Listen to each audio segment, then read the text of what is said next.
그러니까 저 유라시아 이니셔티브부터 시작해서 제가 이제 보면 여러분 그 대한민국의 진보 세력이라는 인간들은요, 여러분 걔도 대전략이 있어요. 대전략이 아주 안 좋은 방향이어서 그렇죠. 대전략이 있습니다.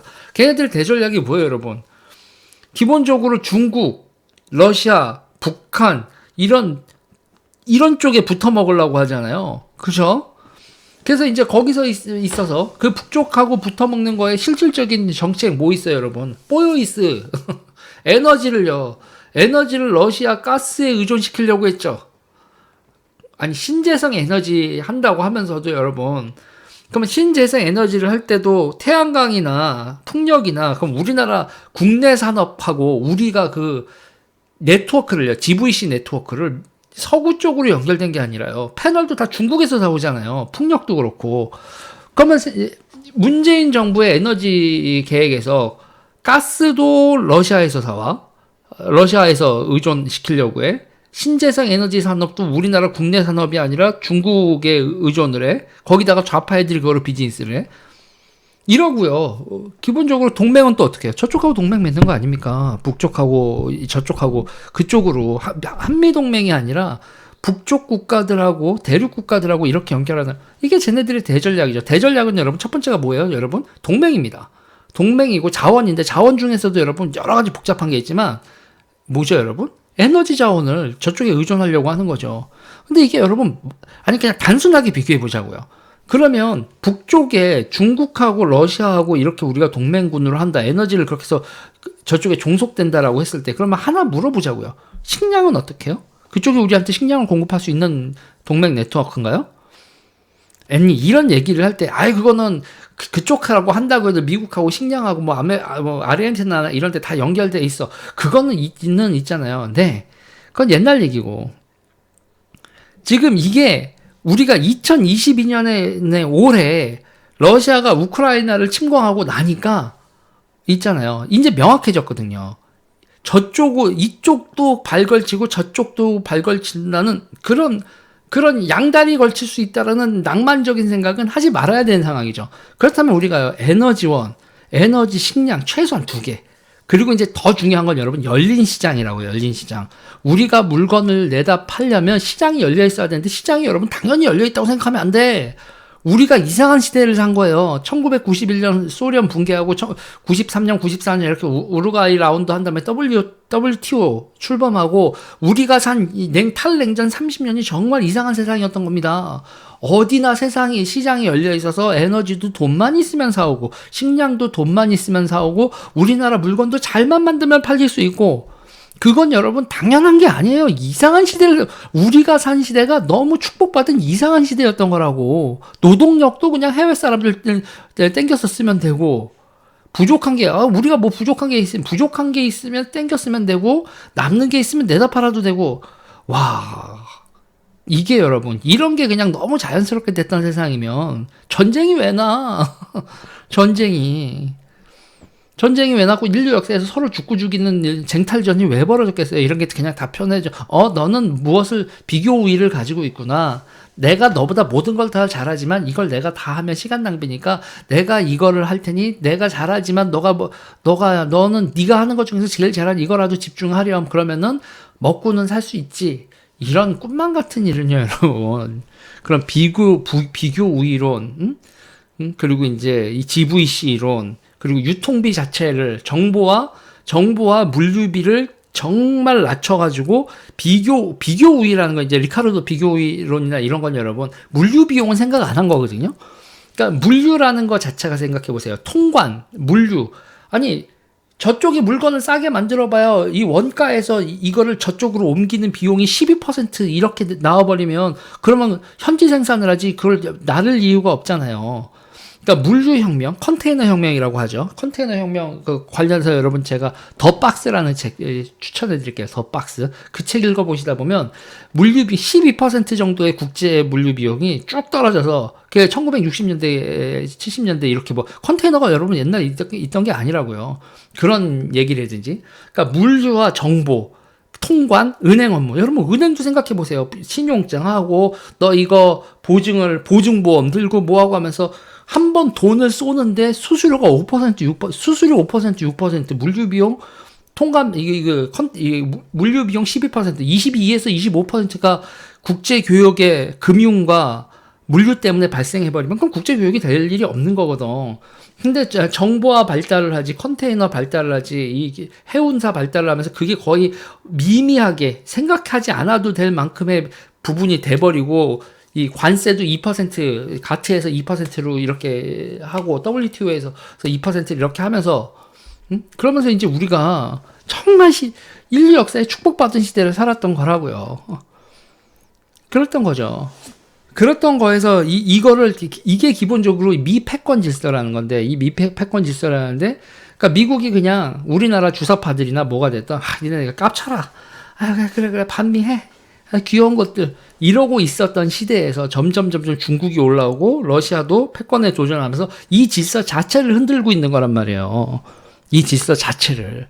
근데 우리나라에 지금 정치하시는 분들의 여나 야나 이런 걸 잘 모르고 있는 거예요. 이런 미국 패권하에 벌어지고 있는 이 질서, 열려있는 시장, 열려있는 금융시장, 그리고 기술 이전도 지적재산권은 되게 이제 약탈이다 그러는데, 아니, 그 지적재산권을 특허료만 주면은 기술을 공유해주면서 기술이 퍼져나가는 이런 세상을 만든 게 이게 나빠? 이거 미국의 지적재산권이나 이런 것들이 미국의 제국 정책이고 미국이 세상을 약탈하는 정책이라고? 야, 그럼 니네가 기술 만들면 니네는 그렇게 하니? 뭐 중국이 기술 만들고 북한이 기술 만들고 러시아가 미술 만들면 지적재산권이라고 해서 특허료만 받고, 그것도 특허료가 비싸? 진짜 약탈적으로 비싸나요? 지금 삼성전자가 미국에 특허 없으면 반도체 만들 수 있어요? 그런 거 또 수수료 받고 미국한테 지적재산권 수수료 내고 난 다음에 삼성전자가 안 남아? 남잖아. 정당한 대가를 치르면서 기술, 시장, 금융 모든 게 다 열려있고 유통되는 이 천국 같은 세상에 그렇게 불만이 많았었던 거지. 그리고 유라시아 이니셔티브, 미국이 이렇게 깔아줄 테니까 그거를 기반으로 해서 중국하고 러시아하고도 양다리 거치면서 이만큼 벌자. 그런 걸 보수를 하는 인간들이 그렇게 생각을 하고 있었으니 나라가 이꼴하지가 난 거지.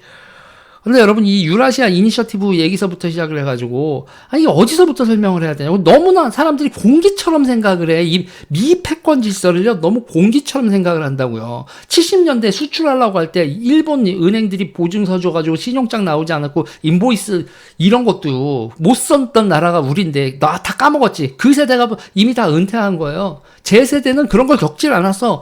무역 업무를 하면서도 옛날에 일본 끼고 하지 않았으면 일본 은행들, 일본 상업은행들, 일본 무역은행들 도움 없었으면 우리가 결제가 안 됐다고? 뭔 얘기야? 겪어보질 않은 거야. 컴퓨터를 똑딱똑딱 해서 전산으로 뿅뿅 하고 나오고, 우리나라도 이제 대한민국 하면 대한민국 넘버원 이러면서 신용으로 국내 은행들이 다 바로바로 수출 결제를 할 수 있는 이런 세상을 실무적으로 다 그렇게 산 제가 40대 후반 아닙니까? 지금 이 미패권 질서, 그리고 생각해보세요. 여러분 지금 나이 더 드신 분들 석유 파동을 겪었잖아요. 기름통 들고 줄을 서본 경험이 있잖아. 욤푸르트 전쟁. 중동에서 전쟁이 나니 우리가 석유통을 들고 주유소에서 길을 서야 되고 물가가 미친 듯이 오르고 대통령도 머리 아파하고 미국한테 그러고 얘들아 그 사우디로 가서 돈 벌어오자, 이런 국제정치적 흐름이나 이런 게 70년대 80년대 격동의 시대를 겪으면서 이거를 체험을 했는데, 이제 지금 그런 게 다 까먹어져 있는 거야. 대한민국은 언제나 선진국이었던 것 같고 언제나 대접받았던 것 같고, 미국 패권 질서에 기본적으로 우리가 그래도 미국하고 동맹이고 그런데 버리지 않을 거야. 그러면서 미친 망둥이처럼 중국하고 러시아하고 북한하고 이렇게 날뛰고, 그 사이에 주사파들은 이를 갈고 있으면서 이 체제의 주도권을 잡아가고 있고. 그런데 지금 보수 정치인들은 나는 서울대 나왔고 고시 붙었고 그 다음에 당대표 해야 되고 뭐 해야 되고 이런 생각들만 있으면서 정치인이란 것들이 대전략도 없고 국가 운영을 어떻게 해야 되는지도 모르고 그냥 삐돌이처럼 그런 게서 맨날 내가 당대표 할래, 원내대표 할래, 위원장 할래, 내가 선수가 몇 개인데. 정치인들의 대화 내용의 수준이 여러분 너무너무 유치한 거 알아요? 만나면 저 같은 경우도 이렇게 되면서 뭔가 자기의 정치 뉴스 포부, 국제 정치를 바라보는 거, 국내 정치를 바라보는 거, 우리나라의 법과 제도를 어떻게 만들어야 이 세계에서 우리가 잘 나갈 수 있을지, 어떻게 해야 인구 정책을 해야 될지, 이런 것들에 대한 저를 설득을 해야 될 거 아니에요. 그런 설득을. 저도 스피커면, 그러면 내가 이런 얘기를 듣고 누구가 생각이 좋구나, 뭐다 하고 여러분들 설득할 수 있는 근거가 생기잖아요. 그런데 윤석열하고 친해요. 문재인하고 친해요. 이재명하고 친해요. 누구파, 이런 얘기로밖에 안 돼 있으면 이게 19세기 정치지, 무슨 20세기 정치고, 이게 시민을 향한 정치야. 우리나라가 어떻게 통합이 돼요? 우리나라를 어떻게 통합해서 어떤 비전으로 미래로 끌고 가야 될지에 대한 비전이나 전략, 정책, 입법, 방향, 기타 등등이 아무것도 없는데, 대한민국 보수들 보고 있으면, 그러면서 유라시아 이니셔티브가 뭐가 뭔지도 모르고 가가지고 꾸벅꾸벅거리면서 에브리바디 악수하고 있고, 제가 듣기로 그 여시제에서 했었던 행사나 기타 등 했었던 분들 지금 다 머가리가 깨지고 있어. 아마 여시제 이사장님도 지금 머리가 막 흔들리고 있을걸요? 이게 뭐야, 내가 잘못 생각하고 있었나? 지금 대한민국에 있잖아요. 제가 단호히 얘기하는데, 이런 거에 각성하고 있는 사람들 그렇게 많지 않아요. 그렇게 많지 않고, 그리고 이거를 너무 책과 아카데미로 접근을 하고 있고, 실전적으로, 이게 이데올로기 전쟁이 책대가리 책으로 해서 사상 전쟁으로만 이해를 하고 있는데, 이데올로기 전쟁은 비밀경찰서 전쟁 같은 거라고요. 그런 이데올로기로 인해서 어떤 정책으로 갔는지 실질적인 필드에서 움직이는, 연결되는 건데, 좌파는 이데올로기로 무장한 상태에서 실질적으로도 움직이는데, 우파는 이데올로기로 무장되어 있지 않은 상태에서 자기가 어떻게 해야 될지도 모른다니까? 미치는 거야. 그러니까 대전략 간단해요. 한미동맹, 그리고 일본하고 지금 인도태평양 대전략 하에서 우리가 자원시장, 금융, 그리고 국내 정치를 어떻게 해서 우리가 효율적으로 경쟁력 있고 먹고 살 수 있는 나라를 만드느냐, 이거를 생각하는 게 보수여야 된다고. 유라시아 이니셔티브, 좌파 애들, 러시아, 중국 뭐 이렇게 붙어 있는 그런 얘기들을 하는 게 아니라, 대전략을, 인도태평양 대전략을 얘기해야지 유라시아 대전략을 얘기할 게 아니라고. 거기서부터가 틀려먹었다니까요. 그럼 인도태평양 전략, 자유화 개방, 이런 얘기하는 정치인 보셨어요? 아니, 유재일이가 지금 자유화 개방 이러고 얘기하고 있는데, 어떻게 정치인 중에 자유화 개방과 인도태평양 전략에 우리가 일원이 돼야 된다라는 얘기를 하는 정치인이 한 새끼가 없냐고. 보수 없는 거야, 대한민국엔.